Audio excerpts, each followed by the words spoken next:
Bonjour et bienvenue pour cette nouvelle recette. Aujourd'hui, je vais vous faire une recette nouvelle pour moi. Déjà pour commencer, peut-être pour vous aussi, en tout cas je l'espère. C'est une tarte au persil ou tarte à la crème de persil. C'est comme on veut. Pourquoi j'en suis arrivé là? Je vous explique.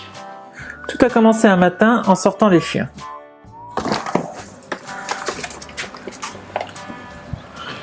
Jusque-là, rien d'inhabituel. C'est un peu comme ça tous les jours.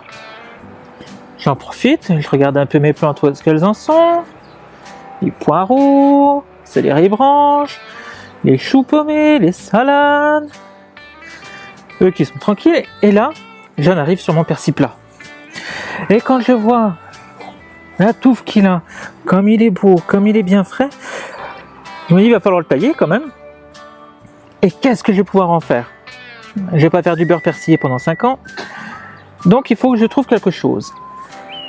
Et c'est là où je me suis dit, pourquoi pas en faire une tarte? Et tant qu'à faire, c'est frais, il fait beau, c'est le moment ou jamais. Pour faire cette tarte, je me sers d'une base de quiche. Quiche Lorraine, mais sans être Lorraine, parce qu'il y a du fromage, il n'y a pas de lardon, et il y a du persil, forcément, le plat. Le persil, je l'ai haché au robot, même s'il ne faut pas, c'est préférable au couteau, etc. De toute façon, il va passer au four. Et, vous prenez pas la tête non plus. De toute façon, ça ira très bien. Là, j'ai 150 g de fromage râpé, 4 œufs, 150 g de crème fraîche, 2 gousses d'ail écrasées, 4 cuillères à soupe ou 4 cuillères à table de vin blanc. Pour moi, c'est du saumur, parce que j'aime bien, il est assez doux et assez fruité, donc c'est assez agréable. Un fond de tarte que j'ai déjà pré-cuit. Alors je l'ai étalé, je l'ai piqué, je l'ai pré-cuit à 200 degrés pendant 10 minutes, histoire qu'il soit un peu rigide et surtout qu'il n'imbibe pas trop autant la préparation avec les œufs et la crème, vu que ce sera assez liquide. Et du sel et du poivre. Alors ça, ce sera vraiment selon votre convenance. Pour commencer, c'est hyper simple.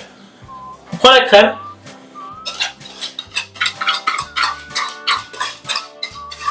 Voilà. Les œufs. Et là, et puis catouiller.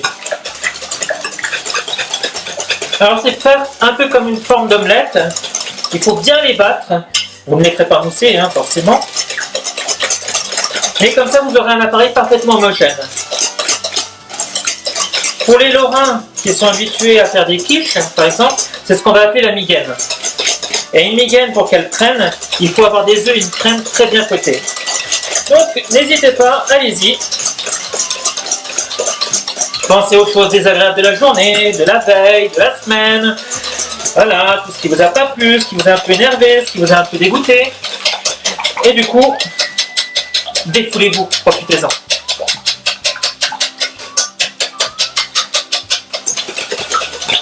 Voilà. Donc là, vous vous rendez compte que l'appareil est parfaitement liquide. Vous allez rajouter votre ail, un peu de sel. C'est à peu près l'équivalent de 1 à 2 pincées. Chez nous, on aime bien salé. Pour ça, j'en mets un peu. Le poivre, 1 pincée. Là, on aime un peu moins le poivre, donc j'en mets un peu moins. Le piment d'Espelette, totalement facultatif. J'aime bien parce que ça rapporte un petit goût de peps.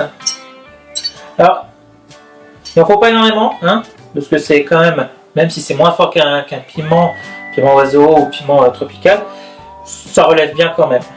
Hop, une pointe de couteau, ça suffit. On mélange encore.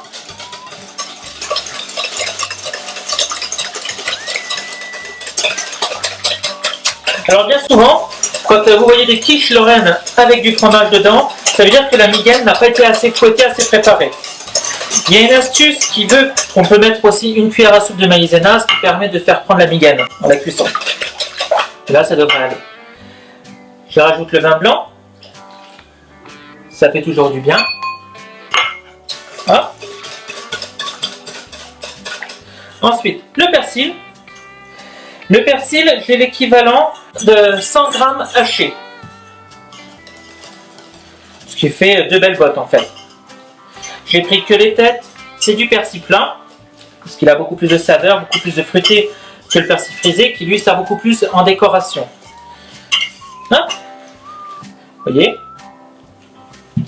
On va avoir une belle pâte, une belle texture, bien verte, bien chlorophylle. Après, moi, je sais d'où vient mon persil, donc je n'ai pas de souci dessus. Hein. Et le fromage. Le fromage, moi, c'est de l'emmental râpé de base, parce que je ne voulais pas un fromage trop fort. En revanche, vous pouvez très bien mettre aussi du chèvre. Persil et chèvre, ça fonctionne très très très bien.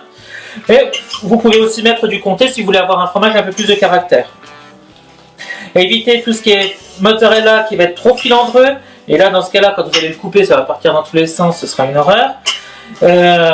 D'autant plus que c'est une tarte qui se mange froide. Avec une bonne petite salade. Une fois que le mélange est fait, votre fond de tarte, hop, vous répartissez dessus. Alors moi, le fond de tarte que j'ai, c'est un moule. Enfin, c'est un moule. C'est un cercle de 24 cm. Si vous n'avez pas de cercle, vous prenez un fond de tarte traditionnel. Ça va très très bien, un plat à tarte. Je me sers des cercles en fait, parce que, je vous l'avoue, j'essaie de m'entraîner à bien cercler comme il faut ma pâte, etc. La pâte brisée, c'est mon choix. Ça aurait pu être une pâte feuilletée également, si vous préférez le croustillant et la saveur du feuilleté. Pâte sablée, salée, ça je vous le déconseille, hein, forcément, parce que ça va pas aller. Ça va être trop friable. Et surtout que ça doit recuire. Donc déjà qu'il faut la faire pré-cuire, le sablé a tendance à se redurcir un peu. Si en plus vous remettez la préparation qui va remouiller, et puis après vous allez le faire recuire, la pâte brisée est très très bien, convient très bien pour ce genre de plat. Et voilà. Maintenant il n'y a plus qu'à au four pendant 30 à 40 minutes à 190 degrés. Quand même que je vous présente d'un peu plus près ce que ça donne. Ah, le gros plan fait peur. Et voilà, elle est prête. Elle vient de cuire pendant 40 minutes à 190 degrés. Je l'ai laissé refroidir un peu sur grill, histoire d'évacuer toute l'humidité qui pouvait être accumulée. Donc comme je vous disais, elle peut se manger froide, très bien avec une petite salade, ou alors tiède. Allez, il reste plus qu'à la goûter. Ce qui est impressionnant, c'est la façon dont elle a bien gonflé, comme une quiche. C'est super agréable. Hop là. Je vous rapproche la part, que vous puissiez voir. Voilà. C'est quand même super agréable. C'est très très frais. Il y a une odeur, mais vraiment très très bonne de persil. On sent bien l'ail également derrière, sans que ce soit trop fort. Ça doit être excellent.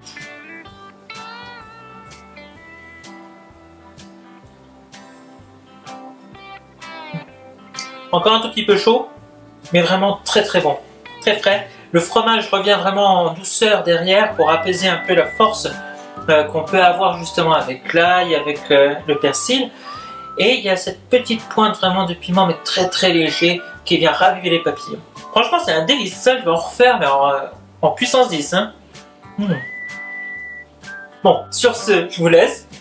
Je vais finir mon plat. Je vais en partager une partie, une petite partie. Je vous dis à très très bientôt. N'hésitez pas à vous abonner pour voir les prochaines vidéos qui vont paraître.